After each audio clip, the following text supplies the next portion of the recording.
Shalom Bapak Ibu, Saudara-saudara yang dikasihi oleh Tuhan Yesus Kristus. Selamat pagi, kembali kita jumpa dalam suara pastoral pagi hari ini. Doa dan harapan saya kita tetap dalam keadaan yang baik dan sehat.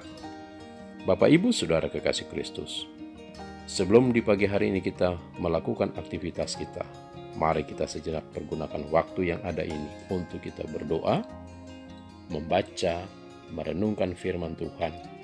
Karena firman Tuhan adalah sumber kekuatan kita yang memberikan inspirasi dan motivasi dalam kehidupan kita.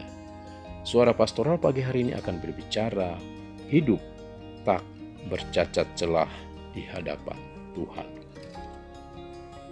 Dalam Efesus 1 ayat 4 berkata, "Sebab di dalam Dia Allah telah memilih kita sebelum dunia dijadikan, supaya kita kudus dan tak bercacat di hadapan-Nya."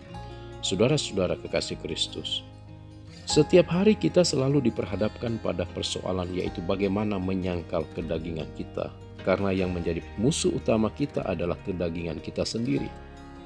Tertulis, roh memang penurut tetapi daging lemah, dalam Matius 26 ayat 41 bagian B. Karena itu kita harus berjuang untuk bisa mengalahkan kedagingan kita. Kita harus tegas. Hidup menyenangkan hati Tuhan atau menyenangkan kedagingan kita. Kalau kita menyenangkan kedagingan kita, kita akan jatuh ke dalam dosa dan berbagai-bagai pencobaan. Tetapi kalau kita menyenangkan hati Tuhan, maka damai sejahtera itu menjadi milik kita.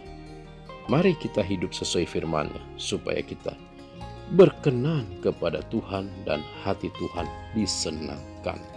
Saudara dikasihi oleh Kristus, Alkitab jelas menyatakan bahwa kita ini dipanggil untuk hidup dalam kebenaran.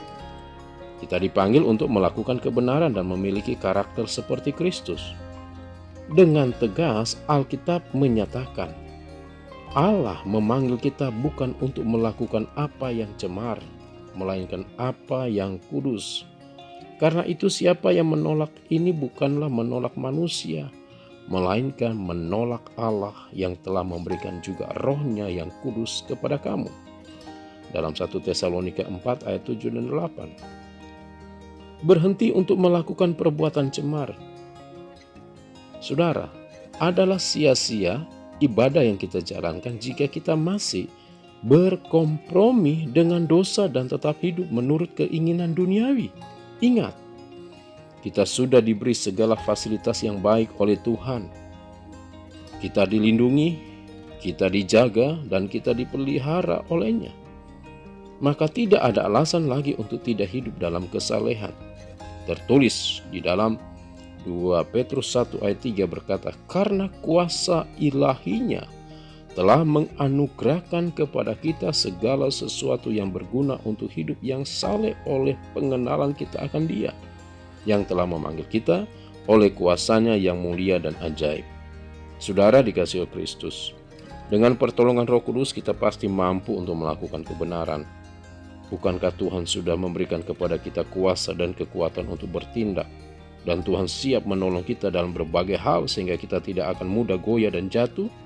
Jadi, hendaklah kamu menjadi kudus di dalam seluruh hidupmu sama seperti Dia yang kudus, yang telah memanggil kamu. Sebab ada tertulis, kuduslah kamu sebab aku kudus. 1 Petrus 1 ayat 15 dan 16. Kiranya suara pastoral renungan pagi hari ini dapat menguatkan kita semua. Selamat beraktivitas. Tuhan Yesus memberkati. Shalom.